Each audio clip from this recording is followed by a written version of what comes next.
कार्यक्रम आयोजित किया है जिसमें मोनरो डॉक्ट्रिन के 200 साल और अमेरिकी साम्राज्यवाद, ये हमारा आज का विषय है। इसी विषय पर हम बातचीत करेंगे। तो आप सभी साथियों का बहुत बहुत स्वागत है और मैं मंच पर आमंत्रित करना चाहूँगा हमारे बीच सर्वोदय शर्मा जी हैं जो AIPSU के महासचिव हैं। क्या आप मंच पर तशरीफ लाएँ। हमारे बीच कुमार सर्वेश हैं, मैं आपसे और रोशन जी हैं, आपसे गुजारिश है कि आप इसे शुरू भी करेंगे। राजीव भाई हमारे बीच हैं जो कमेटी में पढ़ाते हैं, तो आपसे आग्रह किया मंच पर है। मैं अरुण कमल सर से गुजारिश करूँगा, आइए राजीव।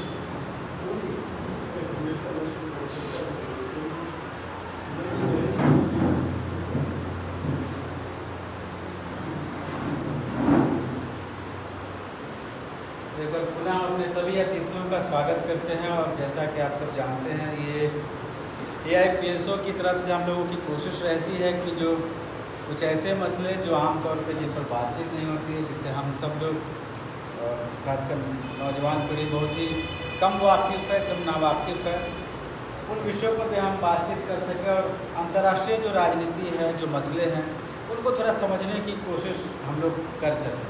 क्योंकि थोड़ा मुश्किल होता है दुनिया भर की पॉलिटिक्स में क्या चल रहा है, उसका क्या असर दुनिया के अलग अलग देशों पर होता है, ये सीधे तौर पे जल्दी समझ में नहीं आता है। इसीलिए हम लोगों की ये कोशिश लगातार रहती है कि जो अंतर्राष्ट्रीय मसले हैं, अंतर्राष्ट्रीय राजनीति है, उस पर थोड़ी बातचीत कर सकें ताकि हम समझ सकें क्या कुछ चल रहा है, कैसे चल रहा है, किसकी क्या भूमिका है। और पिछले हफ्ते हम लोगों ने वियतनाम पर भी एक कार्यक्रम किया था, हो ची मिन की जयंती पर उनको याद किया था। इस बहाने उस पूरे समय को और अमरीकी जो कारगुजारी वियतनाम में थी और सेकेंड वर्ल्ड वॉर, सब मसलों पर बातचीत हुई थी। आज जो मोनरो डॉक्ट्रिन के 200 साल हो गए, 1823 में जेम्स मोनरो ने कुछ सिद्धांत दिए थे कि कैसे अमेरिका आगे करेगा। और ये मतलब सीधे तौर पर कहे तो एक तरह का ऐसा सिद्धांत था कि मतलब अमेरिका की जो राजनीति होगी उसमें अगर कोई हस्तक्षेप करेगा तो हम इसे बर्दाश्त नहीं करेंगे, लेकिन हम दूसरे बहाने से लैटिन अमेरिका में और खासकर दूसरे देशों में हम हस्तक्षेप कर सकते हैं। और वहीं से ये शुरू हुआ और आज भी ये कमोबेश जारी है पूरी दुनिया में। जिस तरीके से अमेरिका या अमेरिकी साम्राज्यवाद पूरी दुनिया में उसका हस्तक्षेप, आज देखिए कि रूस और यूक्रेन के बीच लगभग 3 साल हो गए, वो वार आज भी जारी है। और जो फ़िलिस्तीन में हो रहा है इजराइल के द्वारा, वो तो सीधे तौर पर अमेरिका ही लड़ रहा है। और वहाँ 1.5-2 लाख, लगभग 1.5 लाख से ज़्यादा लोग मारे जा चुके हैं। और इजराइल एक तरह का नक्शा भी सर्कुलेट कर रहा है, चल रहा है सोशल मीडिया में, ग्रेटर इजराइल या ग्रेट इजराइल करके, और उसका रकबा बहुत बड़ा है। वो मतलब कई देश उसमें विलीन हो जाएंगे, समा जाएंगे, पता नहीं आगे क्या होगा। और अभी देखिए कि कल से ईरान और इजराइल के बीच भी खींचतान शुरू हो गया है। इजराइल ने कुछ हमले किए, फिर ईरान की तरफ से वापस अटैक हुआ। उसमें अरब की भूमिका, तुर्की की भूमिका, ये सारा कंट्री ईरान के साथ नहीं है सीधे तौर पर। कुछ मिस्र और आसपास के कुछ देश हैं जो ईरान के साथ हैं। तो ये भी क्या स्वरूप लेगा कह नहीं सकते। और इन सब के पीछे जो हथियार लॉबी है, यूरोपियन लॉबी और अमेरिकन हथियार लॉबी, उसकी सबसे बड़ी भूमिका है। हम सब जानते हैं कि अफ़गानिस्तान में जो वार जो कुछ हुआ, अमेरिका ने किया। लगभग सारे जो फंड आए, लगभग $3 ट्रिलियन से ज़्यादा डॉलर वहाँ खर्च हुआ, वो सब हथियार कारोबारियों के खाते में गए, ना कि अफ़गानिस्तान के विकास के लिए, जिसका कि दावा अमेरिका कर रहा था कि हम वहाँ लोकतंत्र स्थापित करेंगे, अफ़गानिस्तान को बेहतर करेंगे। लेकिन वो सारे पैसे हथियार लॉबी की जेब में गए। तो ये वही मोनरो डॉक्ट्रिन और उसका एक तरह से कहे कि हिस्सा है। इसको और हम विस्तार से, हमारे बीच सभी साथी मौजूद हैं और इस विस्तार से इस पर बातचीत करेंगे। तो मैं सबसे पहले रोशन जी को आमंत्रित करूँगा। रोशन जी शिक्षक हैं, लगातार अंतर्राष्ट्रीय राजनीति पर नज़र रखते हैं, लिखते रहते हैं, पढ़ते रहते हैं। तो मैं रोशन भाई से गुजारिश करूँगा आप आएँ और अपनी कुछ बात रखें।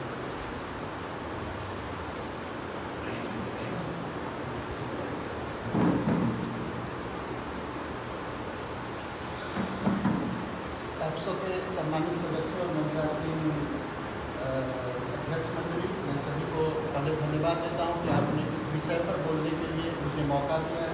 और सबसे पहले मैं अजीब क्रांतिकारी चे गुवेरा को श्रद्धांजलि अर्पित करता हूँ और एप्सो को इस बात के लिए धन्यवाद देता हूँ कि उन्होंने जो टॉपिक आज चुना है मुंडो डॉक्ट्रिन और मुंडो डॉक्ट्रिन के 200 साल और अमेरिकी साम्राज्यवाद को चे गुवेरा की जयंती पर चे गुवेरा को याद करते हुए इससे बेहतर कोई टॉपिक नहीं हो सकती थी, इससे बेहतर उनको श्रद्धांजलि नहीं दी जा सकती थी।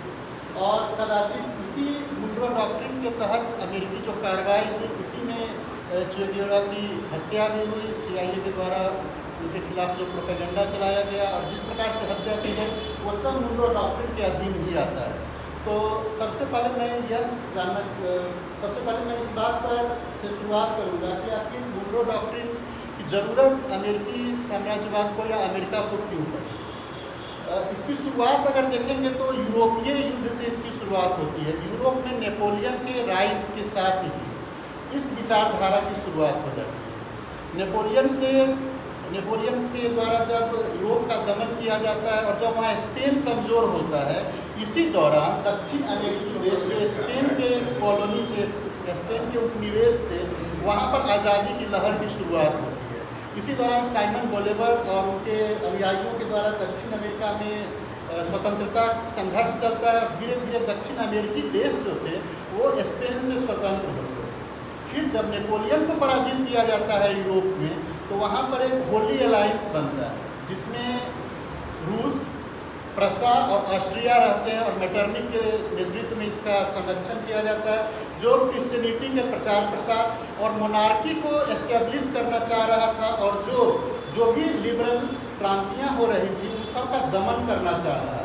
तो ये यूरोप में शुरुआत होती है और इसी समय दक्षिण अमेरिकी देश स्वतंत्र हो रहा था, स्वतंत्र हुआ था और वो स्वतंत्र होकर के अपने तरीक़ा से अपने यहाँ शासन करना चाह रहा था। अब जैसे ही नेपोलियन की पराजय होती है तो यूरोप से अब खतरा मंडरा रहा था कि फिर यूरोप में मोनार्की की स्थापना की जाएगी तो फिर स्पेन मजबूत होगा और फिर से स्पेन वहाँ पर अपना कॉलोनी गेन करेगा। तो अमेरिका इसी समय अपने लिए एक अपॉर्चुनिटी तलाश रहा था कि किस प्रकार हम यूरोप के हस्तक्षेप को अमेरिका में रोकें और इसी के साथ साथ अपना जो हमारा साम्राज्यवादी हित है, अपना जो हमारा उपनिवेशवादी हित है, इसको हम आगे बढ़ाएं। तो इसी को लेकर के मुनरो वहाँ के प्रेसिडेंट थे, उन्होंने एक विचार रखा 1823। उनका जो विचार था वो विचार यह था कि यूरोप अमेरिकन मामले में हस्तक्षेप न करे, यूरोप अमेरिका को फिर से उपनिवेश न बनाए। तो यूरोपियन उपनिवेशवाद से अमेरिका को बचाने का एक प्रोपेगेंडा उन्होंने शुरू किया था और इसी के साथ साथ अपना दावा प्रस्तुत कर दिया कि इस क्षेत्र में अमेरिका उनकी रक्षा करेगा। जो भी देश स्वतंत्र हुए हैं उनको उपनिवेश बनाए जाने से अमेरिका उनकी रक्षा करेगा। तो इस तरह से क्या किया उसने कि एक तरह से वो यूरोपीय दावा को कमज़ोर किया और इसके साथ साथ अपने दावा को एस्टेब्लिश करने का काम किया। लेकिन अभी तक वो पूर्ण रूप से नहीं पहुंचा था। अभी अमेरिका भी गृह युद्ध से लड़ने वाला था, अमेरिका में भी गृह युद्ध छिड़ने वाला था, जो 1860 और 1865 के बीच का जो समय है, उस समय अमेरिकी व्यवस्था जो थी वो बहुत कमज़ोर थी और अमेरिका इस स्थिति में नहीं था कि वो उसका यूरोप का अकेला मुकाबला कर सके। तो इस समय आप देखेंगे कि ब्रिटिश साम्राज्यवादी ताकतें भी जो है वो अमेरिका के सपोर्ट में रहती हैं। इस मुनरो डॉक्ट्रिन के संरक्षक के रूप में अमेरिका को सपोर्ट करने के लिए दूसरी जो महत्वपूर्ण यूरोपीय शक्ति थी और सबसे प्रमुख यूरोपीय शक्ति ब्रिटेन थी, वो उनके साथ थी। तो इस तरीक़ा से वो उस समय बाहर निकलते हैं। इस तरीक़ा से उस समय धीरे धीरे यूरोप को बाहर निकाल करके और अपना वर्चस्व स्थापित करने की कोशिश करते हैं। लेकिन जैसे ही अमेरिकी गृह युद्ध समाप्त होता है और अमेरिका अपने मोर्चे पर जब मजबूत हो जाता है, अपने मोर्चे पर आंतरिक रूप से वो सशक्त हो जाता है, तब वो फिर धीरे धीरे यूरोप दक्षिणी अमेरिकी देशों में अपना प्रभुत्व स्थापित करना शुरू करता है। इसी क्रम में वो टेक्सास पर कब्जा करता है, वो मैक्सिको के बहुत सारे हिस्से पर कब्जा कर लेता है और धीरे धीरे अपना एक्सपेंशन बढ़ाना शुरू कर देता है। इसी क्रम में आप देखेंगे कि 1902 के आसपास आकर के थोडेर रूजवेल्ट जब अमेरिका के राष्ट्रपति बनते हैं तो इस पॉलिसी को अब बदल देते हैं। वो इस पॉलिसी को बदल करके रूजवेल्ट कॉरिडोर के नाम से उसे जाना जाता है, जिसमें वो ये दावा करते हैं कि कि अमेरिका अब किसी भी यूरोपीय कंट्री के हस्तक्षेप को स्वीकार नहीं करेगा और दक्षिण अमेरिकी क्षेत्र का प्रोटेक्शन करेगा। मीन्स कि वो अंतर्राष्ट्रीय पुलिसिंग की भूमिका में वहाँ पर आ जाता है और वो लोकतंत्र को बचाने के नाम पर ऐसा करने की कोशिश करता है। लेकिन वास्तविकता में अगर आप देखेंगे तो वास्तविकता में अमेरिका उस क्षेत्र पर अपना हस्तक्षेप विधिवत तरीका से शुरू कर देता है। अमेरिकी साम्राज्यवाद पूरी हर तरीका से उस क्षेत्र में हावी हो जाती है और वो यूरोप को धीरे धीरे, यूरोप के जो बाकी कंट्री थे जो नए नए, जैसे जर्मनी नया एकीकृत होकर एक नई देश के रूप में उभर रहा था, इटली उभर रहा था, अब उनकी जो उपनिवेशवादी नीति थी, वो जो नए नए उपनिवेश की तलाश कर रहे थे, उनको अमेरिका में आने से वो लैटिन अमेरिका और दक्षिण अमेरिका का जो क्षेत्र था वहाँ आने से अब उसको वो रोक रहे थे। तो इसी क्रम में ये अब तक जो रक्षा कवच बना हुआ था, दक्षिण अमेरिकी देशों का रक्षा कवच बना हुआ था, अब वो साम्राज्यवाद का तलवार में तब्दील हो जाता है। अब वो लड़ने के लिए तब्दील हो जाता है कि हम इस क्षेत्र से जो यूरोपीय हैं उनको बाहर करेंगे। इसी क्रम में आप देखेंगे क्यूबा पर स्पेन का कब्जा था, क्यूबा पर प्लेटो अमेंडमेंट लागू करके उसका प्रोटेक्शन अपने हाथों में अमेरिका ले लेता है। ग्वाटेमाला में उसका प्रोटेक्शन अपने हाथों में लेता है। छोटे छोटे जो लैटिन अमेरिकी देश थे वहाँ पर अपना प्रभुत्व स्थापित कर लेता है। तो सैन्य हस्तक्षेप से, डॉलर के डिप्लोमेसी के थ्रू और इस तरह आर्थिक और सैन्य दोनों तरीका से दक्षिण अमेरिकी और लैटिन अमेरिकी पूरे क्षेत्र में वो अपना प्रभुत्व स्थापित कर देता है। और इस पूरे माजरे में आप देखेंगे तो ब्रिटेन जो था वो उसका सपोर्टर बना रहा। ब्रिटेन को उस जगह पर अपना माल बेचने के लिए मार्केट चाहिए था, तो वो हमेशा उसके सपोर्ट में लगा रहा। फर्स्ट वर्ल्ड वॉर का समय आता है।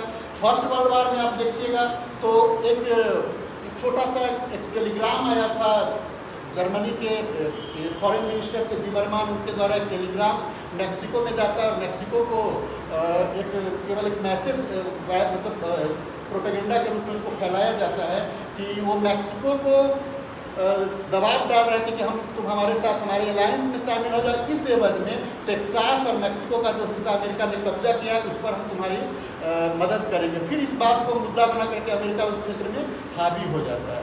लेकिन धीरे धीरे वहाँ के लोगों में अमेरिका के खिलाफ जो घृणा की भावना थी, जो अमेरिका को जो शक की नज़र से देखते थे, वो धीरे धीरे हावी होना शुरू होता है। तो जैसे ही वर्ल्ड वॉर खत्म होता है और फिर विश्व आर्थिक संकट से गुजरता है तो फिर उन्हें बाजार की तलाश होती है। तो अब देख रहा था कि अभी तक तो हम दबा करके, अभी तक तो हम संप्रभुता का हनन करके, अभी तक तो हम डॉलर के थ्रू उस जगह पर कब्जा कर रहे थे। अब वो गुड नेबर पॉलिसी लेकर के आता है। उसी पॉलिसी को केवल नाम बदल देता है गुड नेबर पॉलिसी, और उस गुड नेबर पॉलिसी के तहत उस क्षेत्र में हर तरह से अपना उपनिवेशवाद को फैलाने की कोशिश करता है। सारा जो पॉलिसी था वो पॉलिसी पुराना ही था, बस केवल नाम में बदलाव ला दिया गया था, नाम केवल बदल दिया गया था। सेकेंड वर्ल्ड वॉर के दौरान पैन अमेरिकनिज्म का नारा दिया जाता है कि ये पूरा अमेरिका है, इसकी रक्षा हम करेंगे, और इस तरीका से उस क्षेत्र में अपना दबदबा बनाए रखा जाता है। लेकिन असली जो रूप है वो उसके बाद कोल्ड वॉर के फेज में दिखता है। कोल्ड वॉर के फेज में देखिएगा कि जैसे ही सेकेंड वर्ल्ड वॉर की समाप्ति होती है उसके बाद लैटिन अमेरिकी देश में स्वतंत्रता की फिर एक नई लहर की शुरुआत होती है। और अब जो लड़ाई लड़ी जा रही थी उसके प्रोटेक्शन के रूप में सोवियत यूनियन सामने आ गया था। अब जो लड़ाई लड़ी जा रही थी वह एक विचारधारा पर आधारित लड़ाई लड़ी जा रही थी। और इस क्रम में क्यूबा 1959 में स्वतंत्र होता है। और क्यूबा जब 1959 में स्वतंत्र होता है तो ये एक टर्निंग पॉइंट वहाँ पर साबित होता है। और टर्निंग पॉइंट इस तरह से साबित होता है कि क्यूबा से बहुत सारे जो प्रतिक्रियावादी ताकतें थी वो भाग करके अमेरिका चली जाती है और उनका सहायता लेकर के एक छोटा सा घटना है बे ऑफ पिग, ये क्यूबा का साउथर्न कोस्ट है, वहाँ पर कुछ 1000 क्यूबन शरणार्थियों को पैसा दे करके और उनको ट्रेंड करके वहाँ पर भेजा जाता है क्यूबा पर हमला करने के लिए। लेकिन क्यूबन जो इंटेलिजेंस थी वो शक्तिशाली थी, वो भाग जाते हैं उनके इरादों को और उनको वहाँ पर मात खानी पड़ती है। इसके बाद से आप देखिएगा कि क्यूबन रिएक्शनरी ताकत सबसे ज़्यादा आप देखिएगा, मतलब छोटा छोटा सा फैक्ट है लेकिन बहुत महत्वपूर्ण फैक्ट है कि वो फ्लोरिडा में सबसे ज़्यादा रहते हैं। और फ्लोरिडा हमेशा यूएसए का जो इलेक्शन होता है वहाँ पर मतलब स्वीपिंग स्टेट के रूप में देखिए तो सबसे ज़्यादा जो भी प्रेसिडेंट बनते हैं, पिछला 10-15 प्रेसिडेंट देखिएगा उनके बनने में फ्लोरिडा की सबसे ज़्यादा भूमिका रहती है और वहाँ पर क्यूबन रिएक्शनरी जो है वो सबसे ज़्यादा है। तो क्यूबा में जब, और क्यूबा के प्रोटेक्शन में सोवियत यूनियन सामने था। तो इस कारण से 2-3 घटनाएं घटती है, मिसाइल क्राइसिस होता है, तो वो एक सशक्त चुनौती देता हुआ वहाँ पर आता है। इसके बाद उस पूरे दक्षिण अमेरिका में धीरे धीरे साम्यवादी आंदोलन की शुरुआत होती है, चाहे वो चिली में हो, चाहे वो बोलीविया में हो, कोलंबिया में, और हर जगह यूएसए उसके प्रति क्रांति के लिए मतलब बड़े बड़े तानाशाहों को जन्म देता है, उनको हर तरह से सहायता मुहैया करवा करके और उस साम्यवादी क्रांति को कुचलने का काम करता है। चाहे वो चिली में पिनेसो की सरकार हो, चाहे वो ये अर्जेंटीना में हो, हर जगह वो चीज़ आपको देखने को मिलेगा। और हर जगह आपको लगेगा कि जो मुंडो डॉक्ट्रिन का जो सिद्धांत था कि हम यहाँ पर यूरोपियों को मजबूत नहीं होने देंगे, तो जो एक हिंदी में कहावत पढ़ते हैं ना, बगुला भगत वाली बात, वो आपको वहाँ देखने को मिलेगी कि जब फॉकलैंड को लेकर के अर्जेंटीना और इंग्लैंड लड़ता है तो वहाँ पर यूएसए हमेशा इंग्लैंड के पक्ष में खड़ा रहता है, वो अर्जेंटीना का साथ नहीं देता है। और इसका अगर अभिव्यक्ति अगर कोई फुटबॉल में प्रेम रखते होंगे और डिएगो माराडोना से के प्रति अगर उनके फैन होंगे, तो डिएगो माराडोना का जो इंग्लैंड के साथ जब मैच होता था तो वो कॉन्फ्लिक्ट आप वहाँ पर देख सकते हैं, किस प्रकार से अर्जेंटीना विरोध कर रहा है और वही अमेरिका वहाँ पर इंग्लैंड का पक्ष ले रहा है। तो ये मतलब विचित्र स्थिति तो ये इंपेरियलिज्म का साम्राज्यवाद का नेचर है कि उसका जो भी अल्टीमेट एम होगा, वो अल्टीमेट अपने क्षुधा की पूर्ति होगी, उसका लोगों के कल्याण से कुछ लेना देना नहीं। अब बात आती है कि आज 200 साल के बाद ये हमारे लिए इतना महत्वपूर्ण क्यों हो गया है, आज हम इस टॉपिक पर चर्चा क्यों कर रहे हैं। तो 2017 में आप देखेंगे, 2017 में जब 2019 में जब ट्रंप की सरकार थी, तो ट्रंप ने कहा था कि मुंडो डॉक्ट्रिन इज स्टिल अलाइव, आज भी मुंडो डॉक्ट्रिन हमारे लिए जिंदा है। वो क्यों कह रहा था? तो आप देखिएगा कि 2000 से लेकर के 2021 के बीच में उस क्षेत्र में चीन का धीरे धीरे हस्तक्षेप बढ़ना शुरू हुआ, चाहे वो व्यापार का मामला हो, चाहे इंफ्रास्ट्रक्चर डेवलपमेंट का मामला हो, चाहे उस क्षेत्र में कल्चरल एक्सपेक्ट का मामला हो, हर जगह पर चीन वहाँ पर डोमिनेट कर रहा है। अगर आप देखें कि $2 का व्यापार था उसका 2000 में, जो 2024 में $450 का हो चुका है, और 2035 तक $750 बिलियन का व्यापार होने का अनुमान है। तो इस स्थिति से जब उसकी रफ्तार बढ़ रही है और उसी रफ्तार से अमेरिका का जो व्यापार घाटा है उस क्षेत्र में बढ़ते चला जा रहा है, तो अब फिर उसको अपने पूंजी पर जब अटैक होता महसूस हो रहा है किसी और ताकतों के द्वारा, तो फिर से वो मुंडो डॉक्ट्रिन को जीवित करने का, फिर से वो मुंडो डॉक्ट्रिन को हवा देने की कोशिश कर रहा है। और उस क्षेत्र में चीन, रूस और ईरान की भी सक्रियता, क्योंकि जो देश अमेरिकी ब्लॉकेट के शिकार थे, चाहे वो वेनेजुएला हो, चाहे वो निकारागुआ हो, इन सभी जगहों पर जो अगर वेनेजुएला शिकार है तो वेनेजुएला ईरान के साथ संधि कर रहा है, वेनेजुएला रूस के साथ संधि कर रहा है, वेनेजुएला चीन के साथ संधि कर रहा है, और चीन का रक्षा इंपोर्ट भी उस क्षेत्र में बढ़ रहा है। चीन का इंफ्रास्ट्रक्चर जैसे PRI जैसा परियोजना वो लेकर के आया, बेल्ट एंड रोड इनिशिएटिव लेकर के उस पूरे क्षेत्र का डेवलपमेंट जब करना शुरू करता है, तो ये अमेरिका के लिए बहुत घातक होता है। और लगातार आप देखिएगा कि वामपंथ से जुड़े हुए जो शासक बनते हैं तो उनको लगातार अस्थायी करने की कोशिश अमेरिका के द्वारा की जाती है। इस कारण से धीरे धीरे मुंडो डॉक्ट्रिन आज भी 200 साल बीतने के बाद भी आज भी हमारे लिए उतना ही प्रासंगिक है। आज भी अमेरिकी साम्राज्यवाद उस क्षेत्र में हावी है, उस अमेरिकी साम्राज्यवाद को उसकी जो काउंटर शक्तियाँ हैं वो चुनौती दे रही हैं। और एक चीज़ और यहाँ पर ध्यान देने की ज़रूरत है कि जब आप देखते हैं कि मिडिल ईस्ट जिस तरह से धाराशायी हो गया है, मिडिल ईस्ट में चाहे वो सीरिया हो, लेबनान हो, धाराशायी हो रहा है, तो हमें एक चीज़ को ध्यान में रखना चाहिए कि क्यूबा ने एक विचारधारा के आधार पर साम्राज्यवाद को चुनौती दी,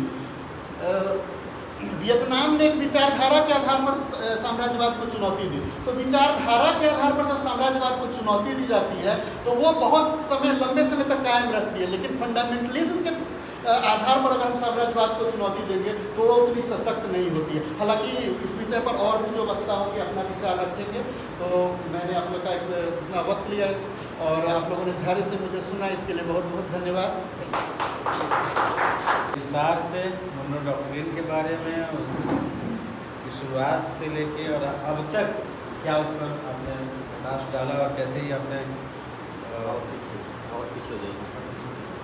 कैसे आपने क्यूबा और माराडोना का नाम लिया। माराडोना के बाजू पर आप देखते तो एक तरफ फिदेल कास्त्रो और चे गुवेरा का टैटू बना होता है, और इसीलिए बहुत अमेरिकी साम्राज्यवाद या जो दूसरे देश के लोग थे वो बहुत माराडोना से चिढ़ते भी थे, और यही कारण है कि कई तरह से घेर के माराडोना फुटबॉल का जितना बड़ा ज़बरदस्त प्लेयर था, नशे की लत और कई तरह की चीज़ें, बाद में क्यूबा में ही माराडोना का इलाज होता है, वो ठीक होते हैं। और माराडोना कहते हैं कि फिडेल कास्ट्रो मतलब मेरे पिता की तरह, मेरे दूसरे फादर।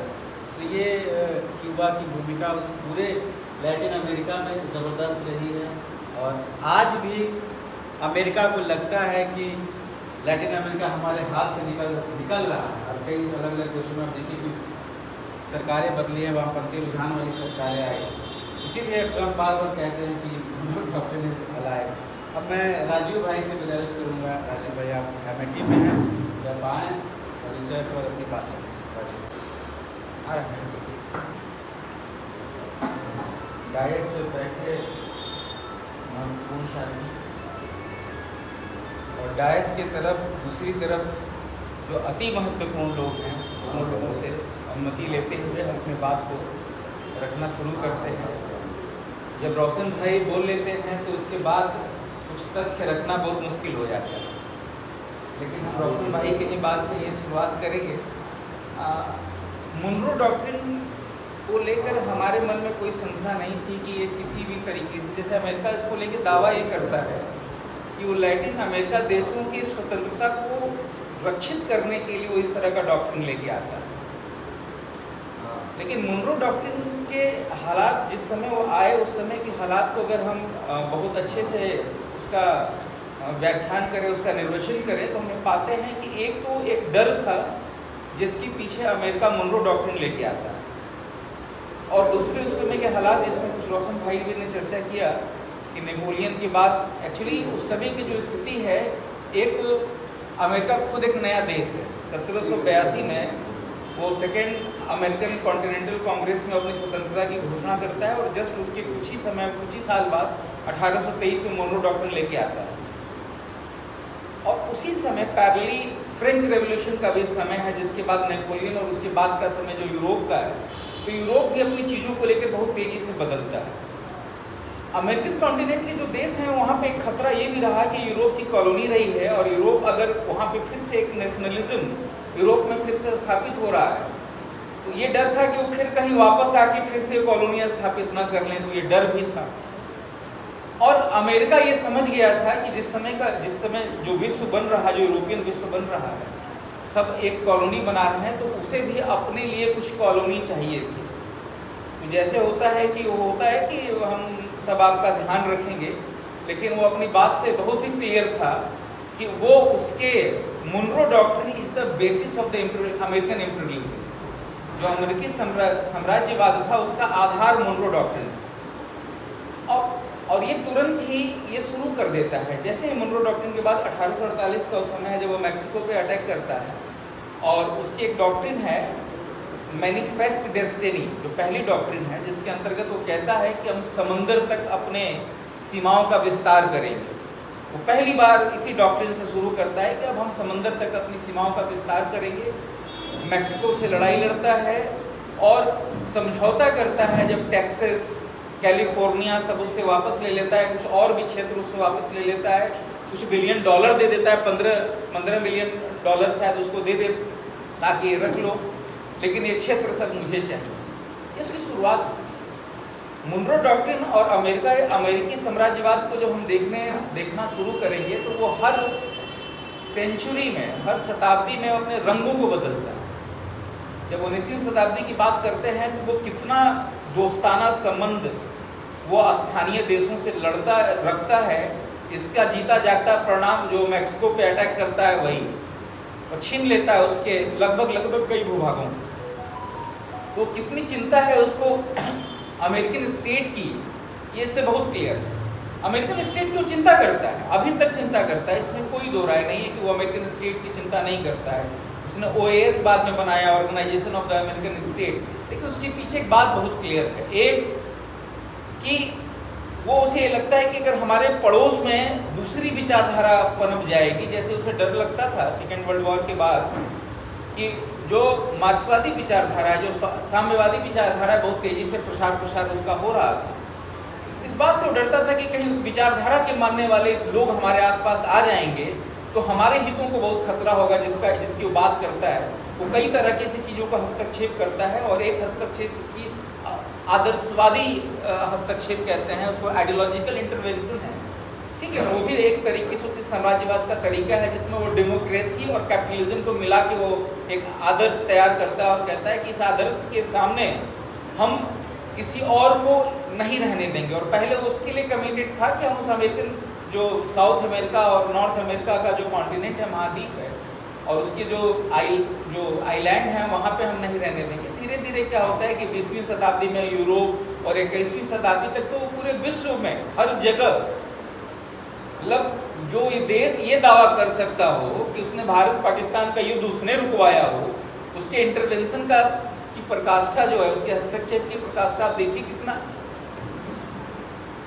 तो किसी समय अगर ये कह रहा है 1823 में कि हम ये डॉक्ट्रिन इसलिए ला रहे हैं, डॉक्ट्रिन के 3 आधार थे। 3 आधार थे कि अब जो अमेरिकन जो देश है उसका कॉलोनाइजेशन, उसका औपनिवेशिकवाद नहीं होगा, मतलब यूरोप के लोग यहाँ नहीं आएंगे, हम भी यूरोप नहीं जाएंगे। दूसरे तथ्य में कहता है कि आपके यहाँ हम इंटरवेन नहीं करेंगे, आपके आपसी झगड़ों में हम नहीं लड़ेंगे। और तीसरा है कि अगर कोई देश, कोई यूरोपियन देश अगर हमारे यहाँ इंटरवेन करता है, मोनरो डॉक्ट्रिन का जो तीसरा आधार करता है, तो इसे हम एक दुश्मन की कार्रवाई मानेंगे, अनफ्रेंडली एक्टिविटीज मानेंगे। और उसके पीछे का जो उसने पहला मानचित्र खींचा, वो कहता है कि वेस्टर्न हेमिस्फीयर, मतलब जो कहते हैं पश्चिमी अर्ध गोलार्ध, जो उत्तरी और दक्षिणी अमेरिका और दोनों तरफ के समुद्र मिला के कहता है कि इस एरिया में हम पहले किसी को आने नहीं देंगे। वो अपने शुरुआत से ही बहुत क्लियर था इस डॉक्ट्रिन को लेकर कि वो डॉक्ट्रिन बेसिकली साम्राज्यवादी डॉक्ट्रिन। शुरुआत में उसको अपनी स्थिति पता थी, खुद ही एक नया देश था, उसे था कि हम यूरोप से टकरा नहीं सकते हैं। तो पहले ही लेवल पे जो पहला उसका सोपान है, वहाँ पे वो कहता है कि हम वेस्टर्न हेमिस्फीयर पे किसी को नहीं आने देंगे। और जैसे ही उसको एस्टेब्लिश कर लेता है, तुरंत मैक्सिको पे अटैक कर लेता है, और धीरे धीरे लोगों को बताना शुरू करता है कि तुम उसी तरीके से हमारी कॉलोनी हो, डायरेक्टली और इनडायरेक्टली, जैसे यूरोप बाकी विश्व में जो काम करता है, अब हम तुम्हारे साथ यही करें।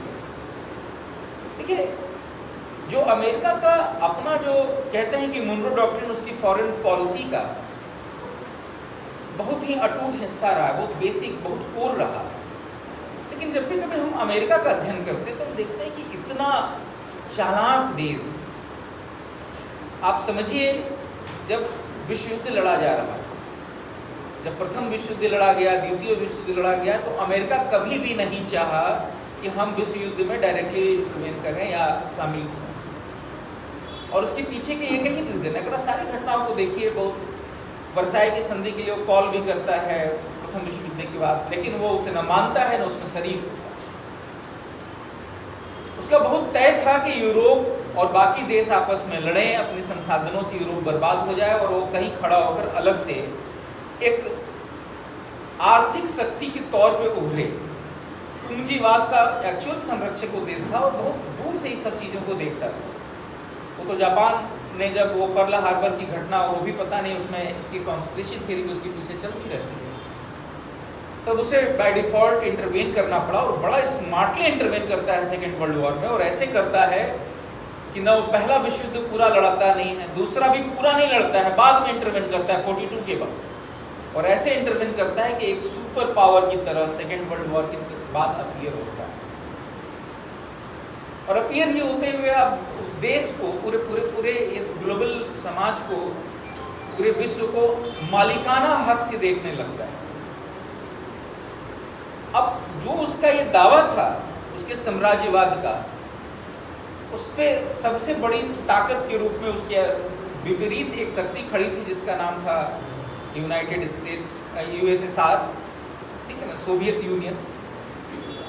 अब सोवियत यूनियन को ठिकाने लगाने के लिए उसने 2 सिद्धांत गढ़े। एक सिद्धांत के बारे में जो हमने पहले भी जिक्र किया था, जो उसकी डोमिनो थियरी थी। डोमिनो थियरी ये कहती थी कि अगर किसी एक राष्ट्र में अगर साम्यवाद या साम्यवादी विचारधारा आ जाती है तो धीरे धीरे उसके आसपास के भी देशों में फैलने लगेगी, तो कहीं भी आती है तो उसे रोको।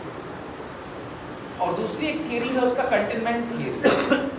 उसका कंटेनमेंट थियरी का मतलब यह है कि निरोध उसकी नीति थी, प्रतिरोध नीति थी कि हमें साम्यवादी विचारधारा को रोकना है। और कंटेनमेंट थियरी भी बाद में उसके दो एक्सपोनेंट और होते हैं। एक अमेरिकन प्रेसिडेंट होते हैं जिनका ट्रूमैन साहब थे। ट्रूमैन साहब का बस ये था कि वो एक बेसिक डॉक्ट्रिन है कैंटोनमेंट थियरी का। जो पहला चरण है वो यही था कि यूरोप के जो तमाम देश थे वहाँ वो राजनीतिक तौर से वो लोगों को ट्रेंड करते थे कि आप साम्यवाद के प्रभाव में ना आए। जो यूरोप के देश थे जहाँ साम्यवाद का लहर, चूँकि जो उस समय का जो यूएसएसआर था या रसिया था वो ऐसा नहीं था ना, वो तो आधा एशिया आधा यूरोप लगा हुआ था और उस समय साम्यवादी विचारधारा बहुत तेजी से बढ़ रही थी। एक उसका और कारण था कि जो ये उपनिवेशवाद जिसकी वजह से ये प्रथम युद्ध और द्वितीय विश्व युद्ध हुआ है, इससे थोड़े लोग पक भी गए। ये थोड़ी खूनी विचारधारा समझ में आ रही थी, हिंसक विचारधारा समझ में आ रही थी। जो साम्यवादी विचारधारा थी उसमें पूरी दुनिया में स्वतंत्रता की प्रचालक थी कि नहीं, सबको आज़ाद होना चाहिए, कोई किसी की कॉलोनी नहीं रहेगा। इस बात को भी लेकर उस समय की रसिया बात करता था। तो अमेरिका को इस बात का डर था कि पूरा यूरोप जो है कहीं इसके प्रभाव में ना आ जाए, तो ये बहुत तैयारी के साथ इस पे लग गया। और दूसरा उनका एक फॉरेन मिनिस्टर है मार्शल, जॉर्ज सी मार्शल नाम है उनका। तो जॉर्ज सी मार्शल आर्थिक आधार पर इसका काम करते हैं।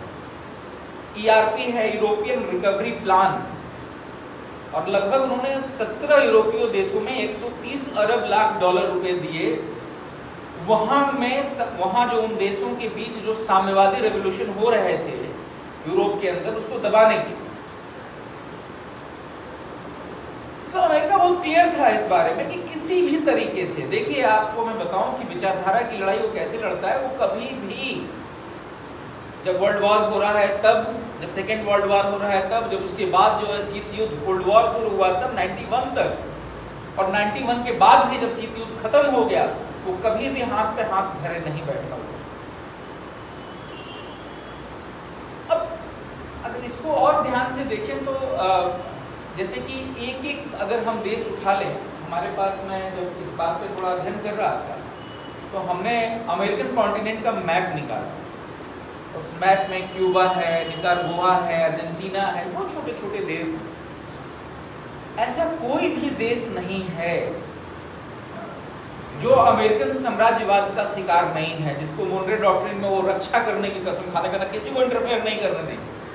उसका मतलब है कि मैं किसी और को लूटने नहीं दूंगा, मैं स्वयं लूटूंगा। यही अमेरिकन साम्राज्यवाद। मैं देखा उस मैप में, नाम तो कुछ से तो हम लोग बहुत अवगत नहीं थे, लेकिन हम लोग जब पढ़े तो वो सारे वही देश हैं। ग्वाटेमाला,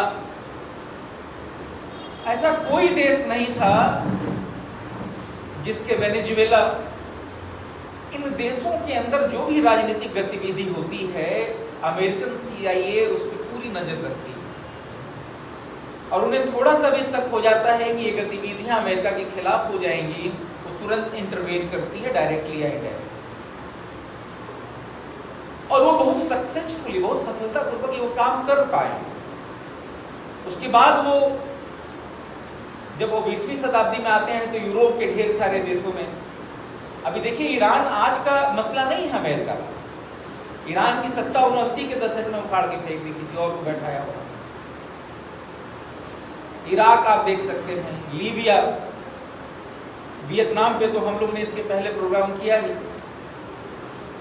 लेकिन एक शक्ति जो है वियतनाम, अगर हम उस मोनरो डॉक्ट्रिन के वेस्टर्न हेमिस्फीयर में जाएं तो एक शक्ति जो मुंहतोड़ जवाब देती है अमेरिकन साम्राज्यवाद को, उसका नाम है क्यूबा। और उसके दो हीरो हैं, एक साहब हमारे चे गेवेरा साहब, ठीक है, और इनके बारे में दो लोग हैं, फिदेल कास्ट्रो और चे गेवेरा। तो कहते हैं कि चे गेवेरा पहले कम्युनिस्ट थिंकर हो गया था, और कम्युनिस्ट हो गया था बाय नेचर। स्टार्टिंग में फिदेल कास्ट्रो इस विचारधारा से न ऐसी कोई आबो हवा नहीं थी वहाँ पे क्यूबा में जिससे वो बहुत ज़्यादा प्रभावित हों। लेकिन चे गेवारा उसके पहले जो उसकी मोटरसाइकिल डायरी है, वो पूरे लैटिन अमेरिका का भ्रमण करता है, वो देखता है कि कितनी गरीबी है। उसने अमेरिकन साम्राज्यवाद को अपनी आंखों से देखा है कि कैसे लूटे गए हैं लोग। जब वो नेबरहुड पॉलिसी के तहत आपने रक्षा करने की कसम खाई थी, तो आप उनके रोटी कपड़ों की भी चिंता कर लेते। उसने देखा कि क्या स्थिति है, और उस समय बहुत पढ़ता था, वो फिदेल कास्ट्रो से मिलने से पहले भी बहुत पढ़ता था। उसके पहले ही वो जो मार्क्सिस्ट आइडियोलॉजी के प्रभाव में आ गया था। उसको लगता था कि यही एक विचारधारा है जिससे हम अमेरिकन साम्राज्यवाद का मुकाबला कर सकते। आज की डेट में जब हम देखिए, अमेरिकन साम्राज्यवाद अपने आप में बहुत बड़ा टॉपिक, और किसी भी एक इश्यूज को उठा लिया जाए, जैसे कि आप क्यूबा की ही बात करें। अब क्यूबा की बात करें तो क्यूबा के अंदर अगर आप जाते हैं तो वहाँ के लोग ऐसे हैं, वहाँ के लोग कभी हथियार डालने वाले लोग नहीं थे। उन्होंने स्पेन के खिलाफ उसी तरीके से लड़ाई ले रही, स्पेन से लड़ी रहे थे वो लोग। उसी समय अमेरिका फिर टेक ओवर कर लेता है स्पेन को हरा के, और फिर वो अमेरिका से लड़ाई लड़ते हैं उसी तरीके के लोग। मैं एक जिक्र करता हूँ 16वीं 17वीं शताब्दी के आसपास का है। वहाँ के लोगों ने स्पेन के कल कारखानों में काम करने से मना कर दिया, काम भूखे मर जाएंगे, काम नहीं करेंगे। वो पकड़ के लाए जाते थे, जो क्यूबा के लोग थे, जो वहाँ के इंडिजिनस लोग, वहाँ के स्वदेशी लोग थे, वो छोड़ के भाग जाते थे। काम नहीं करना उनको गवारा था, वो आत्महत्या कर लेते थे। कहा हम मरना स्वीकार करेंगे, तुम्हारे इस साम्राज्यवादी नीति का हिस्सा नहीं बने। तो क्यूबा तो अपने आप में एक अलग तरह की कंट्री, अगर उसकी बहुत बारीकियों का अध्ययन आप करेंगे तो एक अलग डेवलपमेंट है। इसीलिए देखिए, उसकी मूल में ऐसा था, वो साम्राज्यवादी नीतियों से बहुत समय से लड़ता जा रहा है। उनका एक हीरो है जो एक ट्राइबल है, वहाँ जब क्रिश्चियनिटी गई स्पेन के साथ, पीछे से ईसाई धर्म के लोग गए, चर्च गए, पादरी गए, उन्होंने वहाँ एक जो आदिवासी ट्राइबल नायक है उससे कहते हैं कि तुम ईसाई धर्म स्वीकार कर लो। कहा इससे क्या होगा? तो कहा मरने के बाद तुम स्वर्ग जाओगे। अच्छा, कहा तुम लोग मरने के बाद कहाँ जाते हो? कहा स्वर्ग। कहा अगर तुम लोग स्वर्ग जाते हो तो मैं स्वर्ग नहीं जाना, हमें छोड़ दो। उसकी मूल में ऐसी चीज़ें थी। तो मैं बहुत डिटेल में नहीं जा रहा हूँ, क्योंकि मैं जो अभी जो बात कर रहा हूँ अमेरिकन साम्राज्यवाद पे, जो अमेरिकन इम्पीरियलिज्म है, उस पर हम आज की बात ज़्यादा रखेंगे। क्योंकि आज जो है चे गेवेरा को हम कैसे याद कर सकते हैं? चे गेवेरा को हम ऐसे याद कर सकते हैं, क्यूबा बन गया है। अब देखिए, क्यूबा बनना है, फिदेल कास्ट्रो वहाँ सब रेवोल्यूशन कर रहे हैं। उसके बाद चे गेवेरा अफ्रीकन कंट्री चले आते हैं। वो व्यक्ति अगर चाहा, जहाँ की उसने हुकूमत बनवाई हो, उसमें बहुत महत्वपूर्ण भूमिका अदा की हो, वो चाहा तो बाकी जीवन, उसके जीवन के लिए बहुत बड़ी उपलब्धि है कि अमेरिका जैसी ताकतवर देश से लड़ा, क्यूबा की सरकार बनाई, अपना जीवन काट के वो निकाल सकता था। चे गेवेरा को उसके जब जीवन को हम लोग देखते हैं तो एक पाकिस्तानी शायर है मुनीर नियाजी, उनका एक शेर याद आता है कि हालत तो बना ली है हमने तो मुनीर ऐसी, जिस शहर में भी रहना उकताए हुए रहना। आप चे गेवेरा के अंदर साम्राज्यवाद नीतियों के खिलाफ लड़ने की बेचैनी देख सकते थे। क्यूबा बनाने के बाद वो अफ्रीकन कंट्रीज आ जाते हैं, वहाँ फिर वो जो कम्युनिस्ट आइडियोलॉजी है उसका प्रचार प्रसार करते हैं, और उसी में मारे भी जाते हैं। जीवन भर अमेरिकी साम्राज्यवाद के खिलाफ लड़ते हुए उन्होंने जीवन बिताया, और उसी लड़ते हुए वो मारे भी गए। तो जो अमेरिकन साम्राज्यवाद है, अगर इसके खिलाफ आपको लड़ना है, अमेरिकन साम्राज्यवाद नहीं, किसी भी साम्राज्यवाद के अगर खिलाफ आपको लड़ना है, तो आपके अंदर भी चे गेवेरा जैसी बेचैनी होनी चाहिए। उसके बाद अगर हम लोग देखते हैं इस डॉक्ट्रिन के बाद, और हम लोग आगे बढ़ते हैं, तो 21वीं शताब्दी देखिए, आप अफगानिस्तान देख सकते हैं। अफगानिस्तान को लेकर क्या दावा किया अमेरिका ने, ठीक है ना। और ये साम्राज्यवादी लोगों को किसी बात से परहेज नहीं है। वो 80 के दशक का वो दौर याद करिए, जब अमेरिकन कमांडर ने एक हाथ में AK-47 AK-56 राइफल और दूसरे हाथ में कुरान लेकर पाकिस्तान के अंदर उस चीज़ों को तैयार किया कि जो जाके अफगानिस्तान से लड़े और उसको USSR से अलग करे। तो आप देखिए कि इनके लिए कुछ भी अनटचेबल नहीं है। इनके लिए साम्राज्यवाद नीतियों के लिए एक ही चीज़ जो है सबसे जरूरी है, वो लूट, वो होना चाहिए। और अगर इनके हस्तक्षेप के तरीकों को देखिए तो आप सैन्य हस्तक्षेप देखिए, नाटो जैसी संस्था बना ली है, ऑफिशियली ये अपने लिए इसको यूज करते हैं। मैं भी जो आदर्शवाद हस्तक्षेप था, आइडियोलॉजिकल इंटरफेरेंस था, उसमें हमने बताया कि डेमोक्रेसी बहुत एक अच्छी आइडियोलॉजी है, लेकिन दुनिया भर में लोकतंत्र और लिबर्टी का मतलब जो अमेरिका ने समझा है वो ऐसा नहीं है। जो अमेरिकन लिबर्टी का जो प्रिंसिपल है, वो जिसकी बात करता है, वो जब भी एक्सट्रीम पे जाएगा वो इनइक्वालिटी लाता है। उसकी लिबर्टी कभी बराबरी नहीं लाएगी। उसी के लिबरलिज्म से कैपिटलिज्म आ गया। कैपिटलिज्म क्या है? एक गैर बराबरी, कैपिटलिस्ट सिद्धांत एक गैर बराबरी चीजों को स्वीकार करने वाली चीज है। क्योंकि उसे बेचना है, अपना साम्राज्यवाद को विस्तार करना है, अपने सिद्धांतों को बेचना है, तो उसके साथ डेमोक्रेसी भी लगा दी और बताया कि जो लिबरल लोग हैं वही डेमोक्रेटिक हो सकते हैं। और ऐसा बिल्कुल नहीं। डेमोक्रेसी के कई तरीके हैं, कई वर्जन हैं। तो वो एक जो आदर्शवाद का जो हस्तक्षेप था वो देख सकते हैं, ठीक है। उसके बाद और ढेर तरह के हस्तक्षेप हैं उनके। वो भौगोलिक हस्तक्षेप करता है, वो धीरे धीरे वेस्टर्न हेमिस्फीयर से बढ़ते बढ़ते पूरे वर्ल्ड तक चला जाता है। और क्या है उसके पीछे का, उसका मतलब, इसके अगर हस्तक्षेप के पीछे का कारण अगर आप देखेंगे तो क्या है? एक उसका डॉलर डिप्लोमेसी है। आप देखिए आर्थिक हस्तक्षेप करता है। पूरी दुनिया डॉलर की इकोनॉमी में चल रही है। ये खुद एक तरह का साम्राज्यवाद विचारधारा है कि आप पूरी दुनिया की इकोनॉमी को डॉलर में नापते हैं, पूरी दुनिया को हथियार बेचता है। कुछ एजेंट भी बना रखे हैं। Israel is the agent of the American imperialism. क्या है कि ठीक है, मिडिल ईस्ट तक नहीं आ सकते हैं, कोई चाहिए तो उसको शानदार एक एजेंट मिल गया, उस आंख कान मुंह सब बंद किया हुआ है इजराइल के नाम पर। अब इजराइल क्या होता है कि उसके लिए वो हथियारों का सौदा बाकी देशों से करता है। ये जो अमेरिकन इम्पीरियलिज्म है, अगर इसको देखिए तो एक तरह के लूट का एक तरीका था। 21वीं शताब्दी में भी ढेर सारी जगहों पे किया है। हम बहुत पुरानी घटनाओं पे नहीं जाएंगे 21वीं शताब्दी के। रिसेंटली आप देखें ईरान के साथ उसने क्या किया, गाजा में क्या हो रहा है, ठीक है ना। अभी हमारा और पाकिस्तान के बीच एक युद्ध हुआ, ठीक है ना, उसमें वो इंटरफेयर कर रहा है। और कैसे कर रहा है? साम्राज्यवाद का जो सबसे बड़ा ये होता है कि वो हरदम गलत लोगों को प्रश्रय दे। तो साथियों, इसको समझने की जरूरत है और सबसे पहले अपने अंदर अपने विचारों को बहुत सही रखने की जरूरत है कि हम इस तरह की साम्राज्यवादी नीतियों से कैसे लड़ पाएंगे, ठीक है। और सबको अपने अंदर एक चे गेवेरा पैदा करने की जरूरत है, क्योंकि वैसा शानदार पर्सनालिटी जो एक विचारधारा के लिए इतना कमिटेड है, इतना बेचैन है। लोग कहते हैं जैसे कि बहुत लोग, अरे हम तो बड़े शरीर से कमजोर हैं। एक्चुअली आस्थमा के रोगी थे। पहली बार जब अपने मोटरसाइकिल डायरी में लिखते हैं कि पहली बार जो भटक के किसी और आइलैंड पे चले जाते हैं और क्यूबा की जो अमेरिकन समर्थित सरकार थी जब फायरिंग करने लगती है तो उनको अस्थमा का अटैक आ जाता है। ऐसा नहीं था कि हेल्थ बहुत बढ़िया था, बहुत फिडेल कास्ट्रो की तरह बहुत ये थे, लेकिन आप देखिए चे गेवेरा का क्या कमिटमेंट है अपने आइडियोलॉजी को, लोगों को लेकर, आवाम को लेकर। जो जनवादी सोच है वो कितना दुरुस्त है उनका। अगर किसी भी साम्राज्यवाद के खिलाफ लड़ना है तो अपने अंदर भी एक चे गेवेरा जैसा एक अस्तित्व बनाना पड़ेगा। धन्यवाद, थैंक यू। बहुत बहुत शुक्रिया, धन्यवाद। आप ही ज्ञापित कर देते बाद।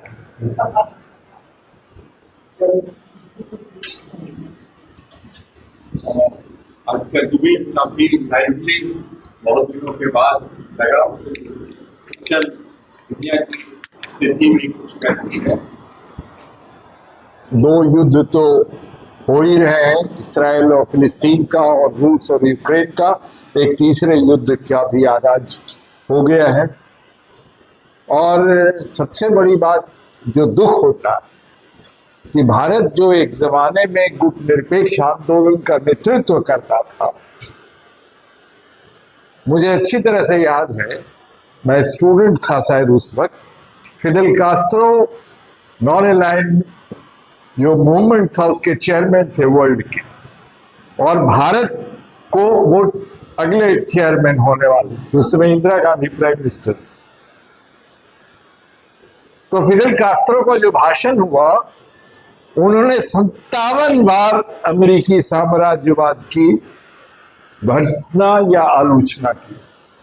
तो बीबीसी के और जो दूसरे वेस्टर्न मीडिया के थे उन्होंने कहा दिस इज टू मच। मतलब 57 टाइम्स फिदेल कास्ट्रो का भाषण, जो अंतिम भाषण था, इंडिया को नॉन अलाइंड का चेयरमैनशिप ट्रांसफर करने के बाद, वो थे पहले और बाद में इंडिया। आज तो कुछ बोलता ही नहीं। यहां तक कि भारत और पाकिस्तान के युद्ध के बारे में इतने डिमीनिंग तरीके से ट्रंप ने कहा कि हमने साफ कहा कि इनको रोको, नहीं तो हम तुम्हारे साथ व्यापार नहीं करेंगे। और एक कोई कॉन्ट्राडिक्शन कहीं नहीं आती। अजीब हालत। ये नरेंद्र मोदी इतने बड़े अपने को राष्ट्रवादी कहते हैं, आरएसएस अपने को इतना बड़ा देशभक्त कहता है, भारतीय संस्कृति का अपने को सबसे बड़ा स्पोक्समैन बताता है, तो इनकी आवाज कहां चली जाती? जब ट्रंप इतने नीचा दिखाने दे हुए ऐसा बयान देता है, वो भी एक बार नहीं, कम से कम हमको लगता है आधा दर्जन से अधिक बार उसने दोहराया है अंतर्राष्ट्रीय मंच पर, ज्यादा है। तो आज बड़ी मुश्किल दौर से हम जा रहे हैं, लेकिन इसके बावजूद एक बात हमको याद रखनी चाहिए कि कम्युनिस्ट इंटरनेशनल ने जो 4 किस्म के अंतर्विरोध बताए थे, जिसकी नजर से हम किसी भी अंतर्राष्ट्रीय स्थिति का विश्लेषण कर सकते हैं, उनको एक बार फिर से दोहरा लेना चाहिए। पूंजी और श्रम के बीच मरने मिटने तक ये अंतर्विरोध रहता, ये सॉल्व नहीं हो सकता। बीच में कॉम्प्रोमाइज हो सकता, लेकिन वो कॉम्प्रोमाइज स्थायी नहीं हो सकता। समाजवाद और साम्राज्यवाद के बीच में, साम्राज्यवाद के आपसी अंतर्विरोध, जिस पर अभी मुनरो डॉक्यूमेंट को जब एक्सप्लेन कर रहे थे साथी, तो बता रहे थे कि साम्राज्यवाद का जो परस्पर अंतर्विरोध था, उसी में निकलकर अमेरिकी साम्राज्यवाद का ये सिग्नल आया, जिसको मुनरो डॉक्यूमेंट के रूप में अमेरिकन फॉरेन पॉलिसी का एसर्शन के रूप में सामने लाया गया। जो लाए वो प्रेसिडेंट थे, क्या नाम था उनका, जेम्स मुनरो, और जो फॉरेन सेक्रेटरी थे जिन्होंने लिखा था इसको, फॉरेन मिनिस्टर, वो बाद में चल के प्रेसिडेंट बने, एडम कुछ नाम था उनका। ये दोनों ने लाए। उस समय तो इनका यूरोप के साथ था, क्योंकि साम्राज्यवाद का वर्चस्व का भी आपस में चलता। पहले ब्रिटिश साम्राज्यवाद हावी था दुनिया में, उसकी जगह पर जगह लेने के लिए कई बार हुआ है युद्ध, कई लड़ाइयां लड़ी गई हैं। खुद अमेरिका और ब्रिटेन में लड़ाई हुई, फ्रांस लड़ा, जर्मनी लड़ा, हर पूंजीवादी देश जो कुछ प्रगति करके आगे बढ़ गया था, वो अपना वर्चस्व कायम करने के लिए एक न एक लड़ाई छेड़ता ही था। और फाइनली हम देख रहे हैं कि प्रथम विश्व युद्ध और द्वितीय विश्व युद्ध भी दुनिया में इसी चीज के लिए, कि साम्राज्यवाद का, पूंजीवाद का कौन नेतृत्व करेगा दुनिया, कौन। और उसके बाद भी आज भी ये हल नहीं हो पाया।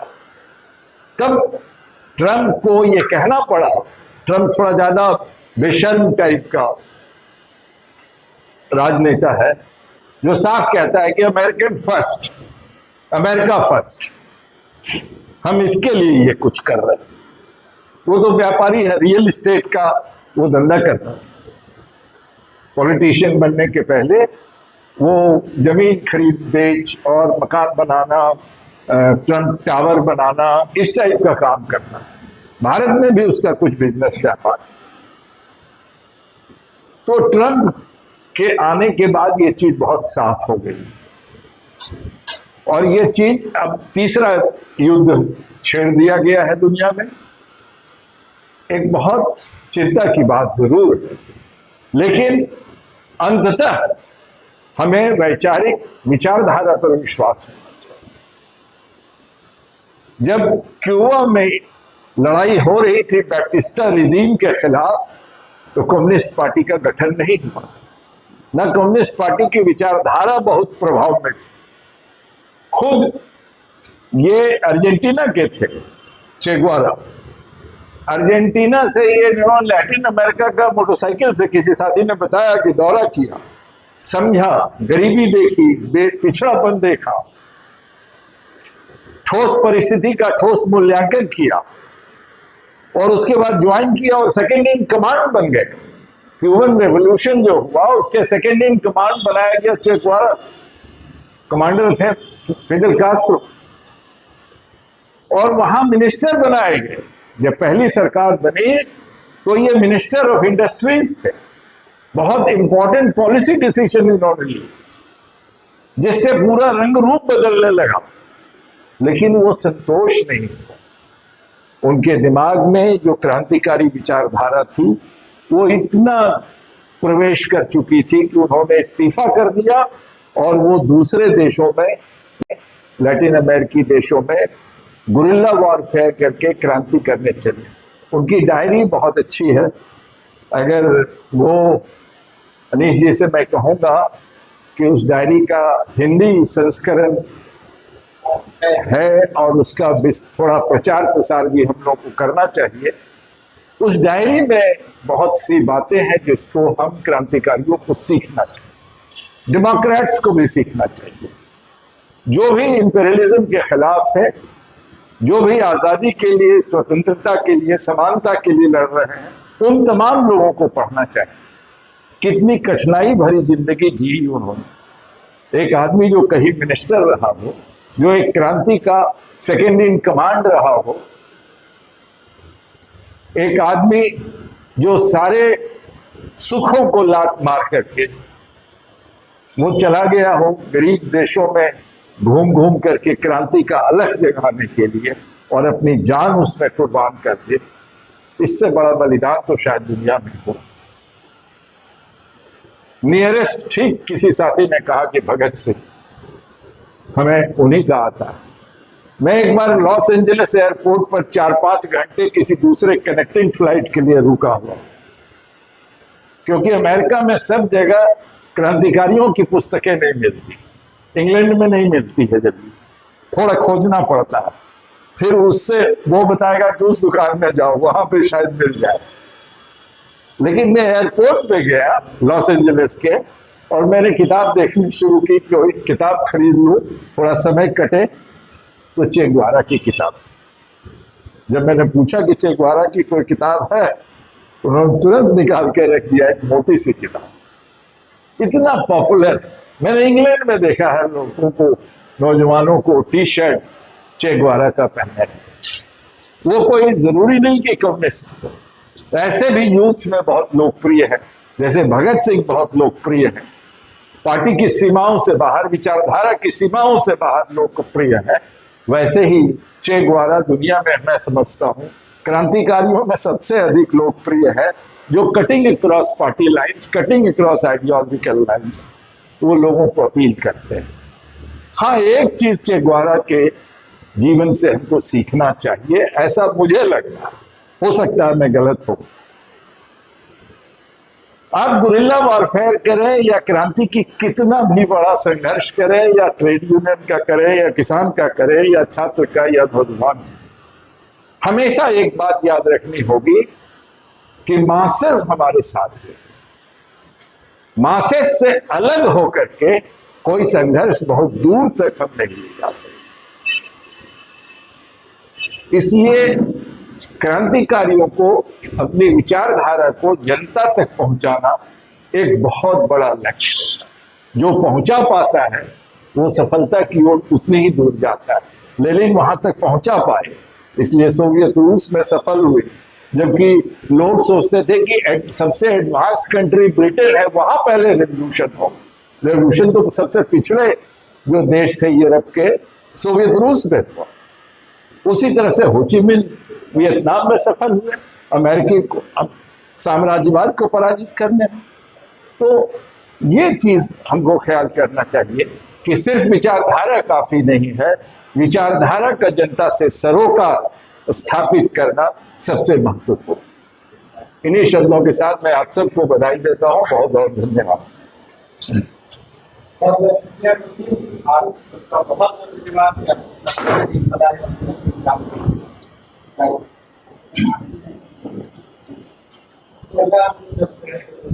सबका बहुत बहुत शुक्रिया कि आप आए।